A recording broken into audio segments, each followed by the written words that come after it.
బాగున్నారా అందరు? ఈ రోజైతే మా ఇంట్లో కలకల్లాడిపోతుంది. ఎందుకు అనుకుంటున్నారా? మా మేనమామ, మా పిన్ని, మా అమ్మ, ఆంటీ అందరు వచ్చారు కాబట్టి చాలా అంటే చాలా హ్యాపీగా ఉంది. మనం దూరంలో ఫ్రెండ్స్, నీకు మీ అందరికీ తెలుసు కదా ఈరోజు మా వాళ్ళు వస్తున్నారని ఎన్ని కర్రీస్ వండానో, ప్రేమతో వండాను. చూడు మా పిన్ని ఎలా ఉంటుందో. ఓకేనా ఫ్రెండ్స్, నాకైతే ఈరోజు చాలా అంటే చాలా హ్యాపీగా ఉంది.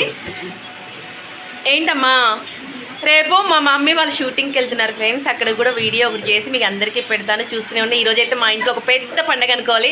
ఎందుకంటే మా మేనమ్మ మా ఇంటికి వచ్చాడు కాబట్టి నాకు ఒక సరదా, సంతోషం, ఆనందం. మన అనుకున్న వాళ్ళు మన ఇంటికి వస్తే చాలా హ్యాపీ. హాయ్ చెప్పండి, హాయ్ చెప్పమ్మా. చిన్నమ్మ హాయ్ చెప్పమ్మా. మా పిన్ని అలిగిందండి, ఈరోజు నేను ఇంట్లో లేను, డ్యూటీకి వెళ్ళానని. తప్పదు కదా మరి.